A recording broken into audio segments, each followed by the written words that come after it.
kilala natin si Chris Bernal na magaling na artista. At ang bago niyang baby? Malikot kasi yung utak ko lalo na pag wala akong soap na ginagawa or pag di ako masyadong busy. Lagi kong nasa isip, anong business ang pwede kong gawin, ganyan.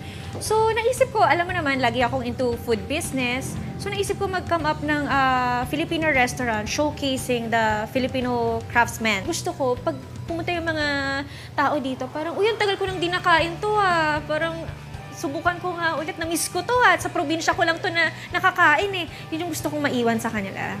So, naisip namin kasi yung kauri because kauri kasi, may kauri tree kasi Yung kauri na puno, parang it symbolizes strength and timelessness. At ito yung parang isa sa mga pinaka-long-lasting at pinakamatibay na puno. So, naisip namin, pwedeng sinisimbolize na yung tayong mga Pilipino. Na alam mo yun, matapang tayo, lumalaban tayo, ganyan. At saka, at the same time, kauri, parang belongingness. Kasama ka, alam mo yun, part ka ng community.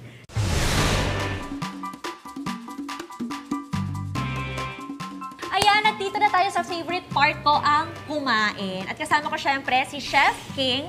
Alam nyo, ang kwento namin ni Chef King, na-meet ko siya sa isang private event na may food tasting. Tapos natikman ko tong laing pasta.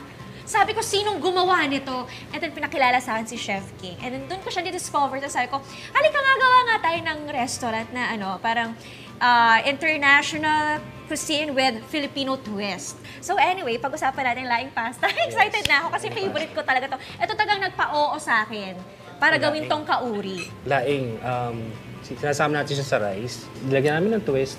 Sinama namin sa pasta, parang may pagka-Italian siya, pero andun pa rin yung Filipino, dating niya ng pagka-Pinoy. At saka alam mo, pag tinikman mo siya, hindi mo maiisip na bagay pala ang laing sa pasta, no? Bagnet kare-kare. Bagnet, yes. So isipin nyo yung bagnet ginawa mong kare-kare, hindi siya yung typical na beef kare-kare.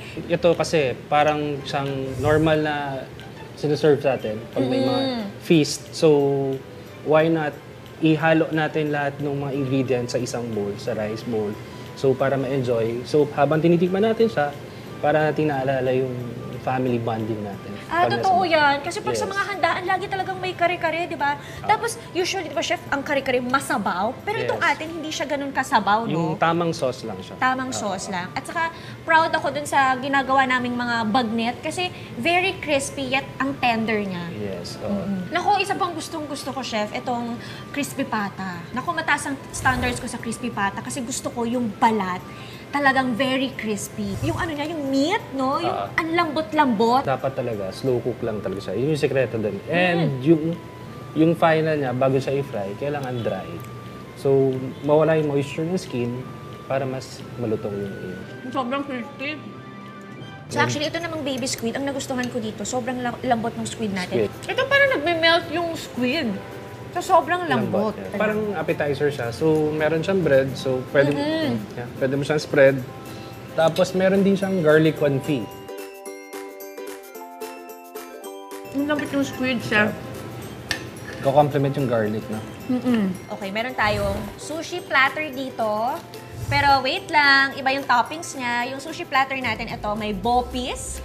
Yung isa may adobong pusit at ito may kare-kare. Japanese-inspired pero Pinoy pa rin yung dating. Ito, bopis ang nasa taas. Yung style niya is aburi. Aburi. Yes. So may ginigrill pa namin sa ibabaw. Binabroil pa yan. So may crusting pa yan sa ibabaw. So ito, gusto ko na in-incorporate natin yung samgyupsal na technique ng pagkain into bagnet buro. O, diba? Kuha ka ng mustasa, tapos may bagnet ka. And then, meron tayong bagnet buro.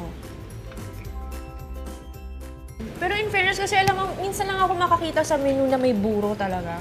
Chef, natuto ka daw gumawa ng buro sa probinsya nyo, nung bata ka pa. Oo, sa Pangasinan, actually yung... Pangasinan ba galing yan? Central Luzon, meron din sa Pampanga. Pero yung version namin, kasi puro isda. So, puro tilapia, bangus, yun yung binuburo namin. Nagpaturo ko sa chewing ko. Mahilig kasi ako magluto talaga. So, nakita ko siya. Tinanong ko paano ginagawa. Ang sarap niya kasi kakaiba yung buro, yung lasa ng buro. Tapos healthy rin siya. Probiotics yan. Talaga? Oh, wow! Galing nun, Tapos na ang food trip. happy hour na. Okay! Papaandaran tayo ni Chris ng mga cocktails at craft beer na may Filipino touch. Cheers! Sarap. Ito talaga yung mga beers na kaya kong inumin. Refreshing.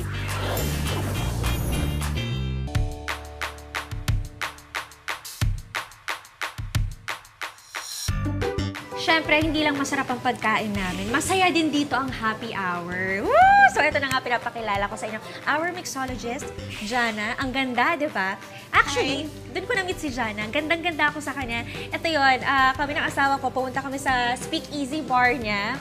And then, ayun, parang fini-feature siya kasi ang galing niya nga gumawa ng mga craft cocktails. Tapos nag-mix-mix siya, ganyan. Sabi ko, ang ganda naman nitong mixologist na to. Kwentuhan mo nga ako, Miss Jana, paano mo ginagawa yung mga craft cocktails? What makes it special? Okay, yung craft cocktails natin here sa Kauri, since Kauri focuses on Filipino flavors, nag-isip ako ng mga ideas or inspiration na nag-highlight ng Filipino flavors. For the mais con hielo, since it's a Filipino favorite na merienda, hindi ko pinalampas na wala tayong cocktail na inspired by it.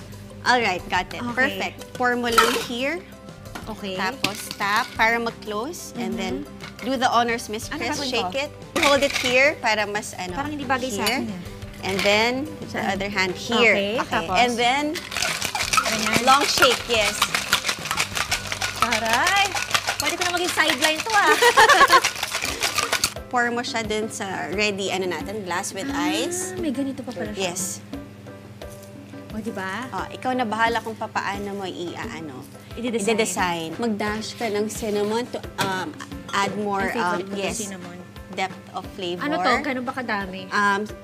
Condensed milk po. Ito yung And nagpapadagdag ng tamis. Oo. Ito naman, mais. Yes. Put the spoon here para ayan yung pang-ano nila. Ay, sa bagay, para Ayan. andun pa rin yung Yes, tumikit na perfect. corn. Mais con hielo cocktail by Kauri. Ang sarap. Wala, ang sarap. This one is called San Juan Spritz naman. Since actually, di ba, nasa San Juan ang Kauri. Ay, gusto ko Diba? yung may ganung Oo. kwento. So anyway, magsa-start tayo sa vodka. This one is the Achara syrup. Atsara. Oo, Sinong homemade. gumawa niyan? Tayo din sa Kauri. From scratch Yes, from din? scratch. Atsara syrup. Paano naging syrup yung atsara? Halagyan na natin ng ice.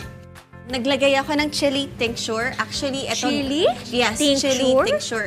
This one is made out of vodka, tapos binabara natin ng mga sili. So, naglagay ako ng orange slices and basil to add more flavor and aroma In sa fairness, cocktail yung natin. itsura niya parang atsara talaga. Oo, di ba? Yung cocktail na to, may experience siya. So, parang after mong kagatin ng bagnet, Okay. this one naman. Kasi bagay ang bagnet sa atsara, di ba? Let's try.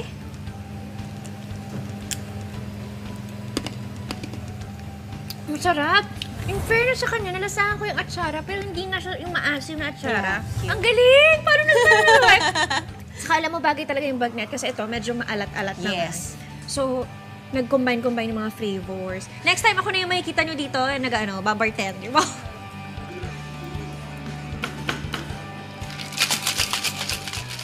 Of course, kung meron tayong craft cocktails, meron tayong craft beers. And this is headed by Miss Dea. Hello. Alam mo, very interesting. Alam mo kung paano ko nakilala si Miss Dea? So, nung baby shower ko, naghanap yung asawa ko ng drinks for adult. Kasi syempre, pag baby shower, puro mga, alam nyo na, mga juice, ganyan.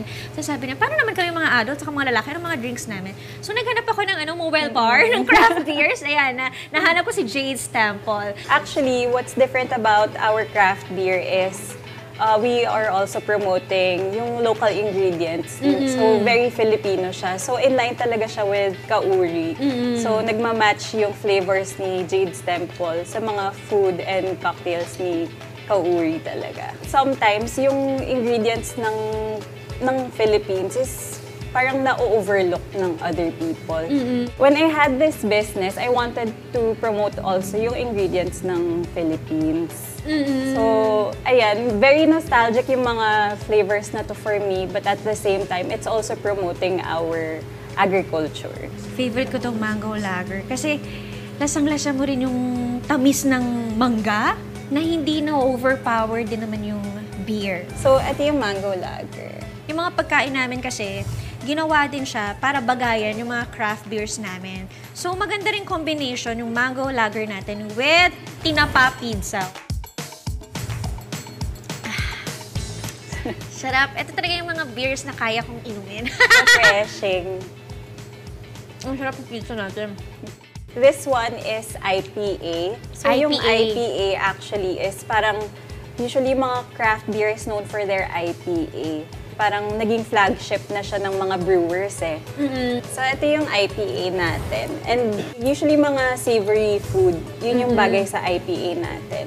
In fairness sa IPA natin, hindi siya yung ganun ka-strong yung Yes. taste. So very drinkable yung sa atin. And then we focused more on yung pagka-floral ng IPA kesa dun sa paet tsaka sa taas ng alcohol content. Baka naman pwede nyo pong bisitahin at experience ang Ka-Uri Tap Room dito lang po sa Wilson Green Hills. Sana makapunta po kayo at nako, balitaan nyo ko kung ano ang tingin niyo dito sa mga hinanda namin dito sa Ka-Uri Tap.